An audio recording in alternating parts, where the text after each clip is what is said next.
Welcome to Today in Media, where we talk about the 5 most crazy takes in the media today. Who's going to take the #1 spot? Is it going to be CNN's Chris Cuomo? Will it be an op-ed from the Washington Post? Well, I'm Julia Nista. And I am host Dave Brooks, filling in for Sagar and Jetty. Yep, yeah, you are. Yeah. Sagar, hope you're having a good Thanksgiving.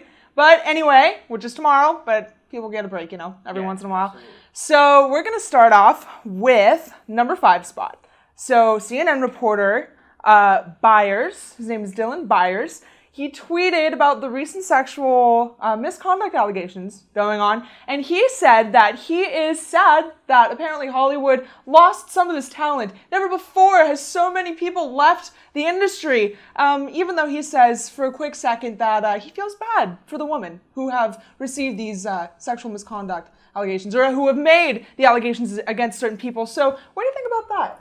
Well, it's an interesting take to be making. It's one of those takes I was saying that's, recently there's been so many hot takes that have been involving this that have brought both sides of the issue together to laugh about how ridiculous it is. And this tweet is definitely ridiculous. I mean, why are we taking a stocks about the people that we're losing? That would be taking a stock the wonderful generals we lost during the Civil War. Gosh dang. How dare we lose those Confederate soldiers? Oh, how dare we lose all of those people who were committing acts of sexual misconduct in Hollywood? How dare they leave the industry? We need them. Wow, that's so sad. I think. It's so sad. What an interesting take. I mean, I'm sure they didn't hold anybody else in the industry down on their way to the top. Yeah, definitely not. Especially not the women that are coming out against them. Right. So there's Dylan Byers for you. And then Willie Geiss came out on MSNBC this morning on Morning Joe saying that the GOP could possibly be the party of a pedophile. Your moral code doesn't dictate that you come out strongly against someone who's been accused of these things. I know. Maybe a political strategic argument would prevail on the president, which is that you win this seat, this Senate seat for Roy Moore. It's a Pyrrhic victory because you will be saddled, as you all have just said, as the party of a pedophile for the rest of Roy Moore's term. And by the way, the president will be saddled with that. To say, you stood up in this moment of truth.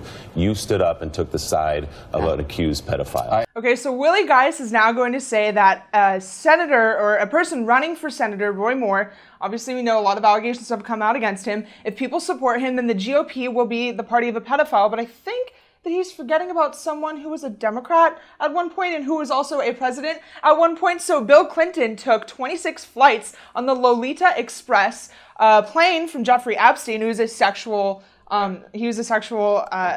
yes, he was convicted of sexual harassment. And on this plane, there are about a couple rooms and beds fitted so that women who were minors, could perform sexual acts for the men who took rides on this plane. So I think if anyone's going to call out the party of a pedophile here, we should maybe look towards Bill Clinton and see what he did in the past. Right, absolutely. You're talking about him riding on the Epstein plane. The guy was convicted of soliciting sex from kids, I think as young as 14 years old, and that he got a 15-month sentence off that, so I'm sure it was pretty hard on him. You also have Anthony Weiner. Nobody's talking about Anthony Weiner. And it's making the assumption that the Republican Party supports Roy Moore. I think a lot of people have come out and either walked back their support of him, have stopped supporting them, or actually asked for him to resign. So it's trying to peg allegations and things onto the Republican Party that I don't think necessarily stick. And like you mentioned, they're not really looking in their own past, are they? Right, they're not. And I mean, we have kind of bipartisan support against Roy Moore. We have Democrats saying that if Roy Moore does get elected to the Senate, then he should be looked at ethically. We also have almost so many people who are part of the Republican establishment, especially in the Senate, saying, okay, we need to look at Roy Moore if he gets elected as a senator. We're going to look into him. We're going to create an ethics committee and investigation into all of these accusations coming out against him. So I don't know really where Willie Geiss is able to make the connection there between a pedophile, the party of a pedophile, versus one person. It's a case-by-case basis. But next, we're going to talk about Chris Cuomo, who had something to say with Joel Pollak when it comes to the accused versus actually being guilty. Check it out. What we're dealing with in our culture right now, Joel, is we're trying to figure out how you treat women and how you don't treat women. And when you say something like, who knows what rape is anymore? And when you say, well, the guy denies it, that's good enough for me, it sends a message. Are you concerned about that message at all? Or do the politics of having a seat in Senate just overpower it? You know, there are serious allegations right now against CNN. They happen to be allegations of racial discrimination. 175 plaintiffs.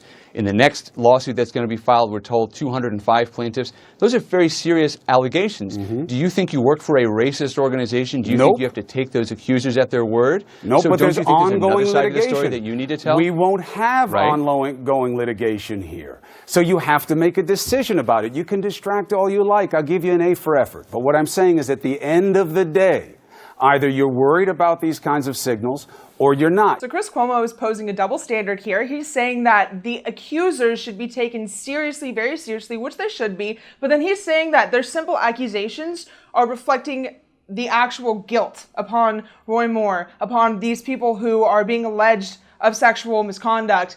But then when Joel Pollak says the same thing about CNN to Chris Cuomo about all of the racial investigations that have been going on, Chris Cuomo says, no. Remember, those are accusers, not the actual guilty party. We're not the actual guilty party here. There's no official line. So, what do you think Right, about he that? seems to try to be having his cake and eat it too, for a bad analogy. But I mean, it certainly seems like this. He is saying that in one case, victims deserve to be believed no matter what, but in this other case, it's pending litigation, don't go on. And I know he can't comfortably talk on this, but the Pollack was bringing a point that when we just, accept allegations, not only, as valid, but true, complete truth, once they come out, we run into problems. I mean, you can bring up cases ad nauseum and people would try and say they're outliers, but I don't think so. There's a journalist right now, UPenn journalist, who wrote the story in Rolling Stone about the rape case at UVA, who ended up having to pay $2 million. Yeah.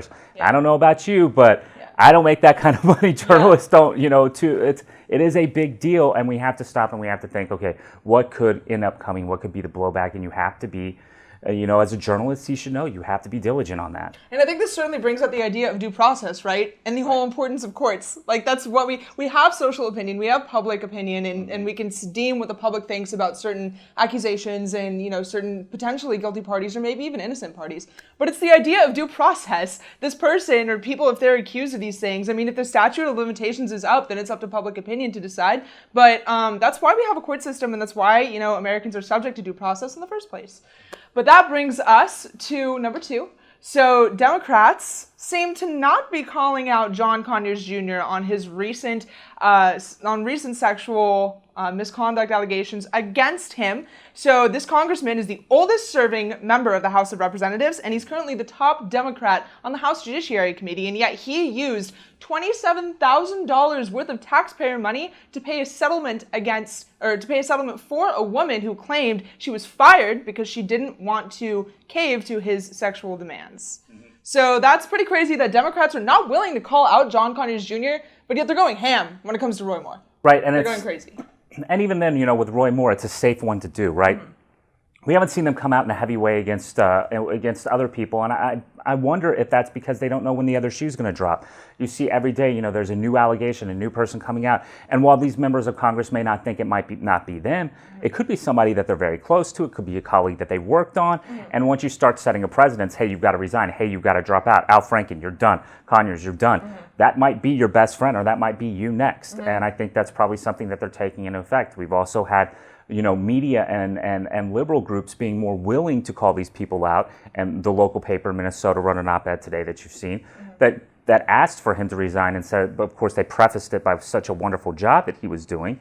But at the end of the day, I think that the Democratic Party is probably, and even the Republican Party is probably, approaching this in a very cautious way, because who knows what might be next. Right, they're certainly treading lightly, and I think we're starting to see this come up in Congress specifically. I mean, we saw Jackie Spear come out and say, oh, I know a Republican and a Democrat, I'm not going to name names, shame on her for not naming names, but she says she knows people who are guilty or potentially guilty and should be looked into through an ethics investigation based off of sexual misconduct. And so we're seeing that come to light, and it's sad to see a lot of huge Democratic leaders say, no, Roy Moore this, or even accuse certain people of a different political affiliation because they have these accusations coming out, but they won't do the same for their own political party, and we see that here with John Conyers.